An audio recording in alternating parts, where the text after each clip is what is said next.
Up Your Game with CMO Coaches is for current and aspiring chief marketing officers. Each episode will feature one of our experienced CMO coaches focusing on a topic that they are passionate about to help you up your game.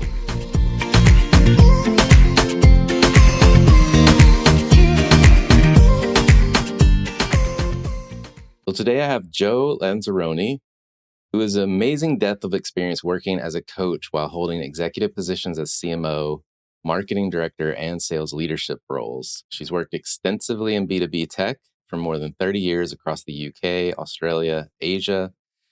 Jo's experience is diverse from cloud and SaaS software to telco and IT services businesses. Most recently, she was the VP of marketing at Versatility, a technology workforce development company helping thousands of organizations transform at scale. She's joined Pluralsight pre-IPO as one of the founding employees in the APAC region and has experienced the complexities of leading a business through public and private equity ownership. Prior to that, Jo's held a variety of roles at global tech brands such as Microsoft and Cisco Systems. Notably, at Microsoft, her scope covered B2B and B2C product portfolios, and her tenure was during the major transformation of Microsoft from a software business to a multiple SaaS business model. Jo achieved a Master's of Coaching Psychology from the University of Sydney in 2016. Jo was one of the founding coaches to join Marketing Academy in Australia and has been a part of the program for the last 10 years, nurturing marketing talent to the executive suite. Welcome to Up Your Game with CMO Coaches, Jo. Hi, Alan. Thanks for that introduction. I'm really excited to be here today working with the CMO Coaches team and talking about upping our game and focusing on metrics that matter today. Love it. Well, our topic today is upping your game and marketing metrics that matter. Like you just said, marketing leadership is a unique skill set that requires a blend of human empathy and visionary thought leadership and deep understanding of what success looks like. It's never black and white. In Jo's experience working as a marketing executive for large organizations and more recently in tech startups, you've learned what great marketing leader must be versatile. You need to flex your skills, work outside the marketing functions, and forge deep partnerships with sales, customer success, and product teams. This makes defining success and its impact even harder to quantify. However, understanding the strategic power of metrics is fundamental to the success of a marketing leader, regardless of whether you operate in the B2B or B2C world. So, Jo, let's get started and discuss what you mean by the strategic power of metrics. Thanks, Alan. Well, today, marketing leaders often struggle to be measured solely on revenue goals as it's not fully in their control.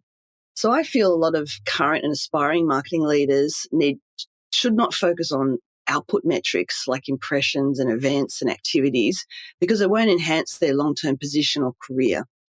Conversely, you really need to be accountable for metrics that drive growth and customer acquisition.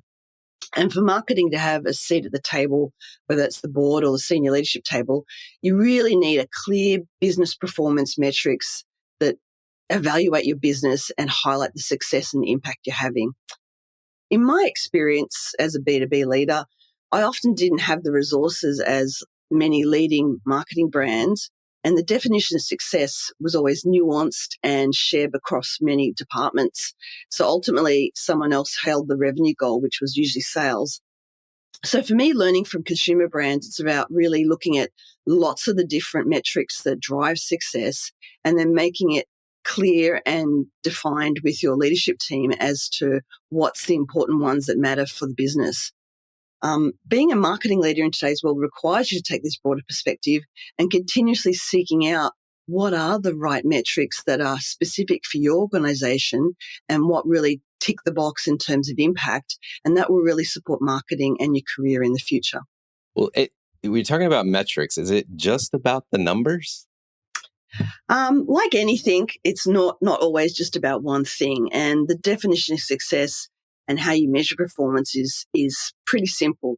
It's numbers plus also how you communicate and collaborate across your business. And the communication and collaboration piece is at the core of a successful leader. And that's why when you talked about earlier about having lots of skills working across your business, it's about keeping your metrics simple and easy to understand and being open to feedback. And I think education and ongoing updates with your leadership peers and within your team is vital, because those metrics that matter have to be acknowledged and taken on board and agreed to within your teams, so that everyone understands what they're working to. So, how does a marketing leader in particular, become better at kind of understanding those metrics that matter in their respective business? Well, I think the customer journey for B2B buyers has essentially mirrored the B2C world. And any forward looking CMO and future marketing leader really needs to look at the value of brand investment and making their brand relatable. And for me, brands like Coke or Apple, they really do a fantastic job at really looking at the brand value and understanding what matters. And understanding and measuring that value is vital to the success of any marketing leader, and one of the most valuable aspects of being part of a marketing organization. So, if you want to up your game, what metrics would you focus on? Well, that's a big one. Again, looking broadly across consumer and the B2B world, brand stands out as one that everyone measures, and measures in different ways. So we touched on that one before, and it's quite nuanced in terms of what industry you're in and how you measure that, and the metrics that surround that. Revenue in the B2B world is an important metric and something that, it can be easily identified. But for me, one of the biggest ones is around how you use customer stories to make your brand relatable. And using that as a pull strategy to attract customers is really important as well too. So I probably want to focus around that customer stories aspect, and making your brand relatable as a really important factor that can be a metric that really builds your success. And, we probably won't always get it right. Where do things typically go wrong in this process?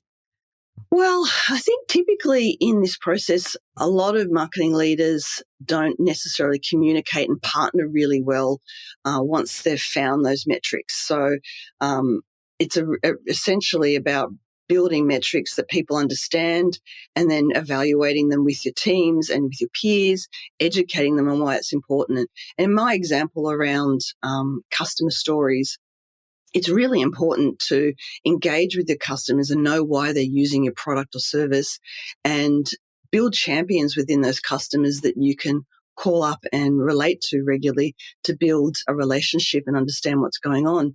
So for me, looking at, how I make impact is really important, with, explaining why those engagements with customers, making your stories relatable, and then measuring those customer stories is super important for the business to be able to learn from and keep utilizing.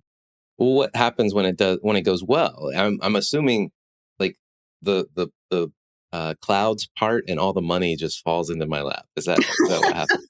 Well, when it goes well, you really are looking to continue to get investment support from the business. You find that you actually are supported to grow the business, and often that's incremental investment as well too. And you build trust and support within your leadership team to grow and innovate in new ways. So having metrics that really support you around your customer stories, your brand, and your revenue really enable you to highlight, one, that you've got this in terms of you understand the business, you understand what's important to the business to drive that. But at the same time, you're focused on improving that and iterating as you go along, so that you can look for future opportunities to change it up and improve what you're doing. So if anything, it strengthens the marketing team and it strengthens you as a leader. What can a marketing leader do to strengthen either their skills as it relates to the business, or in understanding it, or translating that into the metrics that matter? Well, as this topic's about upping our game, I think a big part for all marketing leaders is to increase your technical skills and understanding of consumer brand building strategies, and in my world, combining it with precise B2B tactics. So, an example which I like to use is around making your brand relatable, was engaging with individual customers and getting to know them. So, as my role of a VP marketing at Pluralsight, I made it my point to get a relationship and build relationships with key customers, so that they could be champions for our brand. And while albeit that I didn't have a massive marketing brand budget at the time to spend money on a traditional brand campaign, that was a way for me to tap into customer sentiment, but at the same time, really engage them as storytellers for our brand. And so I used a consumer strategy of using a story around your brand, but used precise tactics in B2B to engage our top 4 or 5 customers. And they became advocates and heroes for our brand over a couple of years as we were building our business in the region. So that's an example where you can use some technical skills and go deeper into one particular area, especially if it's in B2B.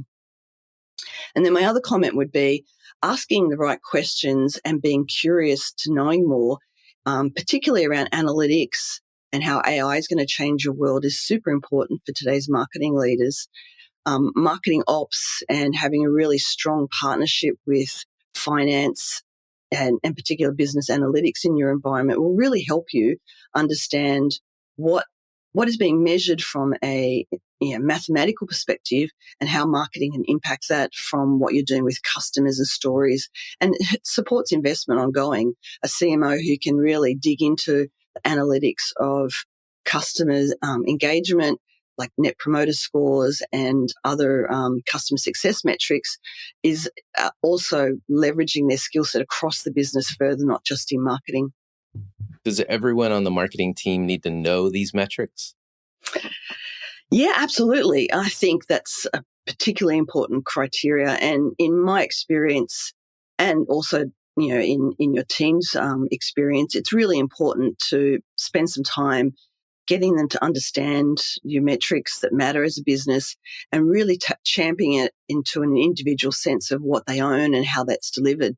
I think a great tip is to use metrics and understanding the value that marketing delivers through those metrics is to maybe have an offsite or some sort of team development opportunity where you spend some time brainstorming how everyone's going to communicate it, what's the focus, and use it as an opportunity to develop your team, because there's so much impact through something being poorly delivered, and you really need to make sure that your team is on the front foot and really understanding the impact they drive for the business, and that helps them being proactive in terms of engaging with the business in terms of what they're delivering. So it's a great way for you to spend some time as a leader and your team challenging how you communicate it, how you collaborate, and how you actually drive that message of what metrics matter to your business so that you have success together. What would be your top 3 things to do as a marketing leader or an individual contributor if you're trying to up your game with metrics? I think the biggest part is being open to connecting and intentionally networking with other CMOs and other marketing leaders in your world. Too often people stick to their own silo and don't broaden their perspective on what's working and what's not. And the more you can ask questions around your peer network and even competitors at times are open to having conversations, is what's the metrics that are really important in your business, understand why, and understand how they're leveraging those insights to make better decisions. And you'll be amazed as to what people will share with you in terms of what's working, what's not. And it also gives you great insights to share within your business as to some of the other tricks and tips that other companies are using. And it's not meant to be used as a competitive tactic. It's meant to be used as a way of saying, we're measuring this particular metric, but maybe we should look at a different way of developing that over time so that you're more successful. My second tip would be, especially for B2B marketing leaders, is take a broader perspective and don't just stick to the same old measuring statistics and information that everyone else does. Blend both worlds. Look for, as in my example I used before, an opportunity to grow your brand relatedness across the region that I was working in. I used a tactic, which is a broad marketing tactic around using customer stories, but I used it in a really precise method. So look at different ways to use consumer practices and blending that with a really precise B2B practice to give you more insights and to give you more information and to give you more reasons to talk to customers, which is really important. And then the third one, which has been throughout this discussion, Alan, is really about keeping it simple. Don't overcomplicate what you're measuring, and keep and keep communicating that broadly, because it takes a while for things to sink in, but eventually people understand marketing does this. They follow revenue, they build customer stories, and they really develop a great support mechanism for supporting revenue generation or whatever that number might be. But be really clear and have them as specific numbers that you can measure is super important. So, Jo, if I was selecting my own personal coach, what advice would you have to give as a coach yourself? Thanks, Alan. I've had a coach myself as well too, so I'll put that into the perspective of what I think makes a good coach. I think the fundamental thing is someone who's had real world experience and who's been in a role similar to the one you're operating in makes a lot of difference. Someone who can understand the complexity of the corporate world and the politics and the stress that goes with some of these senior roles that people have. So I think someone who's been in a marketing leadership role and can relate to what's going on is super important. So experience is a big thing. And then the other thing would be hiring someone who's got the academic background and qualifications to be an executive coach. There's a lot of life coaches out there that claim to be able to coach all types of people, but it's quite unique in terms of having a specific qualification, university qualified, that looks at psychology and developing people's skill sets is really important. So I'd say look at their qualification and then also spend some time talking to maybe one or two of their previous coachees, people they've coached, because that'll give you an insight into how the coaching sessions ran, what sort of success metrics they looked at, what they felt in terms of engagement was like, and what they experienced from the coaching session is really important. So it's not just a matter of looking at price and time and some specific variables. It's about doing some homework as well too, because you're investing in your career. You want to make sure that someone has got the right empathy and style and behaviors that you want to deal with as well too. So that's really important. And then finally, I'd say some flexibility as well too, because specifically coaching someone who's been in a marketing role and you've been in senior marketing roles yourself, you need some flexibility. One moment you might be coaching, the next minute you might be mentoring or offering advice and guidance or strategic insights into what worked for you in your leadership roles previously and what they could apply to their roles. So someone who's got some flexibility to balance between some conversations being quite human and quite detailed about personal growth, and then other conversations which are around, specifics around dealing with the leadership table or dealing with particular scenarios at work. And so you need to wear multiple hats as a coach and be able to flex and not just stick to a particular routine. So for me, they're the four main things, and you really have to want to engage with the coach. You can't just assume that they're going to do all the work. This is an engagement where you as the individual is going to have to spend a lot of time thinking and developing some of the strategies you want to take forward as well too. So it's definitely a two-way process. Well, we've covered a lot of great principles today. Which one do you think is the most important that we should take away from today's conversation? If we could only take one. I believe blending both worlds of consumer and business are really important, and in being intentional about connecting with other marketing leaders and asking questions and engaging around what metrics matter to their business will help you be a better marketer, and you'll be more attuned to what's happening in the marketplace, and you'll support your team as well too, in terms of how they're positioned within the business. So blending the worlds of consumer, learning from the tricks and the success that they've had over the last 100 years or so, and then applying that to a B2B world, or again, conversely with the consumer person looking for some precise tactics, working with the B2B world from that way. But the more you open your mind to being open to a broader perspective, the better marketer you'll be. Well, Jo, thanks for coming on Up Your Game with CMO Coaches. Great, Alan. Thanks for this opportunity. It's been wonderful, and look forward to talking again.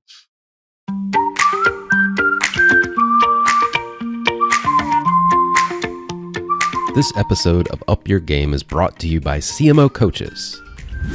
If you want to work with a coach, visit cmocoaches.com.